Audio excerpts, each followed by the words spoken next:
Hey everyone, making 2 minute quick card is super fun. So I recently got this tool, the color blending tool, and this is usually used for ink pads, and I had been eyeing on this since long.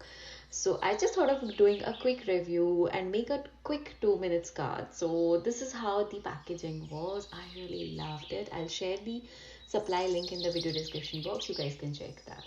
Now this comes with a brush cleaning tool, of course, and this is so amazing. I really loved it. Then of course it also comes with a set of three different size brushes, and the bristles are super smooth, super amazing. And I was like, फटाफट start करो video, बहुत सब तो बनाना बनता है. So like it has a very nice curved handles and super easy and comfortable to use. So let's make a quick 2 minute card. It actually didn't even take me 2 minutes also. So here what I have done is I have taken a watercolor paper and or you can even take your cardstock, stencil, ink pads, and of course your brushes. So here I have decided to use two shades. अगर आपको चाहिए तो आप ज़्यादा shades भी use कर सकते हैं. And I'm going to blend my color. Now these brushes, like, they are absolutely amazing, and you just need to run it around your stencil or the pattern you want to use. Now one thing which I realized कि मैं बहुत ज़्यादा ink लगा रही थी. I should have taken a little lesser color.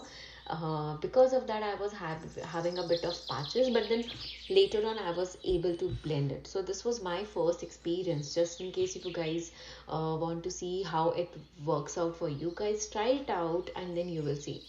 Now I was not very sure whether to use two colors, three colors, so I just thought that I'll go with the flow. So end of the day, of course, I used two shades. So after my pink, here I'm using my yellow color, and once I do my yellow color, you will see that I have literally taken it to like upper part of my cards also. And of course the blending was super smooth, and because of just two shades I got one more extra shade, that is orange, because my pink and yellow were blending so well. So this is a quick card. You just need to use your stencils, blend it, and you can see how beautifully your card is done. Now I wanted to keep it very simple, so I just thought of adding my sentiment to the card. But even if I just want to add any element, I can do that. Now here I just wanted to make a cute little small card. So whatever the extra part was, I'm just trimming this off. You can use your paper trimmer or your scissors. It's absolutely fine. Now, I love making birthday cards, and I just thought of using this sentiment here. Like I said, whatever the supplies I'm using, I'll share their links in the description box. You guys can check that. I really hope you guys like this video. Do let me know your feedbacks in the comment section. Thank you. Take care and bye bye.